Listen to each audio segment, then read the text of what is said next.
Hello everyone and welcome back to my channel. My name is Emma. I know a lot of you may have picked up Palia on the Switch for the first time, and if you're a brand new player to the game, you might be starting to think about decorating your home. And this can seem like a daunting and expensive job. Well, today I'm going to show you some easy room layouts to give you some inspiration on how to get started in building your very own mansion, and I'll give you a list of what each room you will need to create that so you know where to spend your money and how to spend it. So without further ado, let's get into these ideas. Don't forget to like and subscribe, but let's get started. So before we get to the room layout ideas, here is a bit of useful information. In order to place rooms and add-ons, you must first of all have a harvest house placed to attach them onto. Think of this as your starting point, as not all rooms need to be attached to this, but they will kind of spawn off of it. You can purchase additional harvest homes and all the add-ons from the city hall. The prices increase as you buy more and all require varying amounts of sapwood, planks and stone brick to build, so it's smart to have some saved up. You can have multiple harvest homes in one plot, however you are somewhat limited. The building limit for housing add-ons was raised to 30 in version 0.172, but note that each main house can have a maximum of 15 add-ons. You can just have 30 in total, if that makes sense. Fireplaces, doors and porches should not count towards your building add-on limit, which is good. You can also add and remove building add-ons and rooms in H mode. You are also able to make adjustments to doors and windows in this mode too. Once you've built a add-on, you can easily remove it and put it back, but you must have kind of built it before being able to do this. So this first house is kind of a T-shaped house. It's definitely a T-shaped house, and it has two medium rooms, one large room. It obviously has the harvest house, and at the back I've added in a fireplace. This is a great starter home. It gives you the option to have a couple little individual rooms if you want to, and also some communal areas. I really love having a fireplace as the kind of central focal point here, which works wonderfully, and you can do a whole nice little cozy living room around it. And then maybe off to the left you could have a bedroom, and then on the other side you could have maybe a kitchen or something else, maybe a little storage room, crafting room, and in the center you can just have a really nice welcoming open area for anyone who may want to visit your home. I don't think it's over the top. I don't think it's kind of too much, and it also gives you lots of open areas, not too many small nooks and crannies, which if you're looking for that, this could be a great design choice for you. So for our second room layout, we have a nice little kind of symmetrical house using some hallways. I really like the way that this looks from above. To make this house layout, you will require one harvest home, two medium rooms and two hallways. It's a nice kind of compact area, but it does give you the option to expand it. You could easily add other rooms onto this and it would still look great. The hallways are great things to add to separate your rooms and make it clearer the distinction between the different areas. So on one side you could have a bedroom, bathroom, on the other side you could have a kitchen, dining area, and then in the middle you could definitely fill that with just nice living space.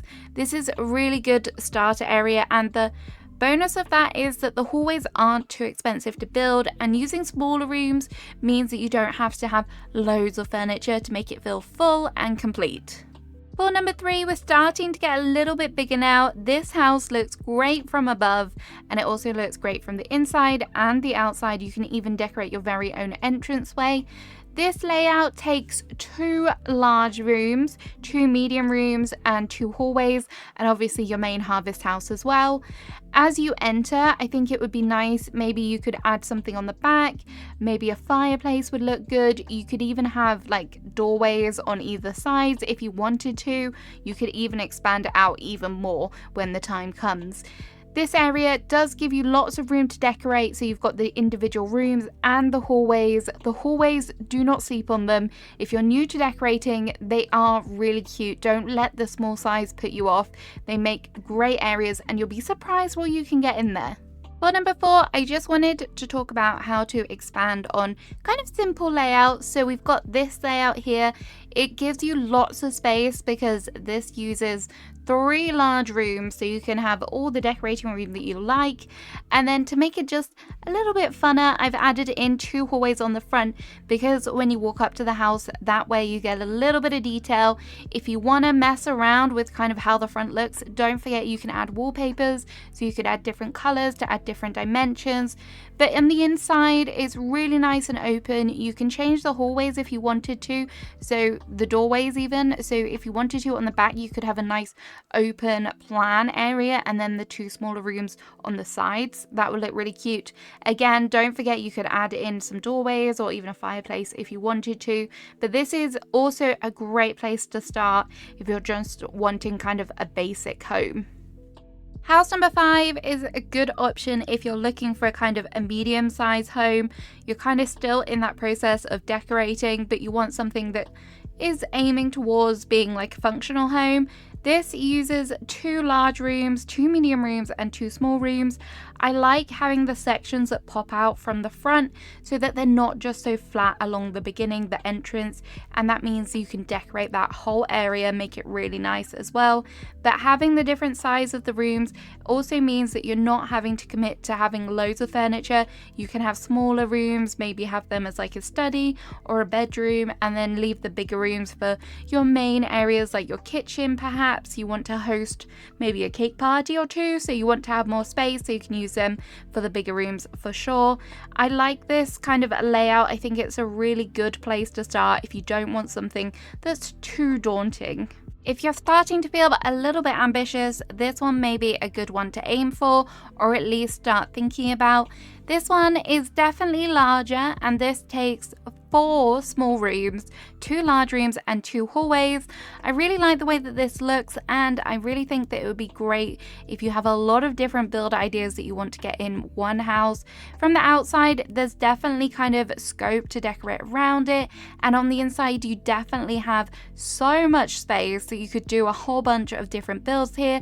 You kind of have like hallways into the main bigger areas, which I like, and you can still use them for like functional spaces to decorate, which is also good. Definitely like this one. If you're kind of at a stage where you're like, I want a bigger home, this could definitely be one to consider. For number 7, we have a house that instead of going lengthways, it's more about the long corridor in the center. And this takes 2 large rooms, 2 small rooms, 2 medium rooms, and 2 hallways. This also has a fireplace add-on here, which is optional, depends on what you want. You could replace it with a porch, totally up to you. But I thought it would be nice to show you something different from the kind of lengthways, which is probably my preferred way to do house layouts. But I think this is nice if you want to have that central hall feeling, so you can have a real kind of centerpiece. Maybe you could do it in the middle house and then have living areas in the front and the back. The back, you could even do like a gigantic kitchen. I think that would be great, especially for those cake parties. And you could have a dining center as well, somewhere in there maybe. And then you could leave the front 2 kind of sections for maybe like a bedroom area. I think it's a nice one. Again, quite a good starter one, but it's a little bit kind of moving towards that larger home. If you wanted to add in more hallways, you could definitely do that too. Okay, the designs were getting a little bit big, so I've gone back to maybe a smaller one. This one has a bit of a funky pattern to it, which I kind of like, and I think it would be interesting if you were after like a little witchy kind of cottage. I think this could be great. This uses 2 large rooms and 2 smaller rooms, and obviously the harvest house, so it's really accessible, and you can definitely get a lot of furniture in here still. You could use a good amount of decorating skill here as well. You definitely have room for like your main rooms, like your kitchen, your living room, maybe even a little crafting room. So I think you could do well with this, definitely for starters, that's for sure. And I think on the left hand side where the outside is, you could have like your garden, your farm. That could look really cool. For number 9, we're back to a slightly larger home. This one does incorporate kind of some of the different things that I've spoken about. It requires 1 large room, 2 medium rooms, 2 small rooms, and 4 hallways. I wanted to kind of mix up and play around with the hallways and the large rooms. You have a bit more going on in the middle, and you still have the rooms coming off of it. The hallways, I would love to see them decorated just like with some little cute things on the walls maybe, and then lead off into maybe like a small nooks, like a reading nook and maybe a bedroom, and then you can have your larger kitchen and your larger living room in the kind of back half of the house. I think it would look really nice, fully decorated, and again, it's not one that's kind of too much. It's definitely a manageable size, which is good, and I think it's what most people are after, definitely in the beginning. So to finish with, I thought we would do a sideways facing entrance. I've always done like forward facing as I just think it's so much easier, and sometimes it's easier to decorate as well. So for this one, what we have here is one large room, one medium room, two small rooms, and 4 hallways. As you can see, this kind of makes sense to have a nice curved path around towards the entrance. I think that could look really cute. On the inside, you also have lots of different rooms, lots of different nooks and crannies to decorate if that's what you're after when it comes to decorating. You want it to feel small and cozy, then this room and this house definitely has potential for that. Because the back sides are also quite open, you could add in doorways, you could add in fireplaces as well, whatever works for you. I just think this is really cute and it's a nice different take. There we have it. There are 10 different house layout ideas for your kind of starter Palia home, working towards kind of expanding a little bit. I hope you found these helpful. If you want to see more, let me know. I'm definitely up for that.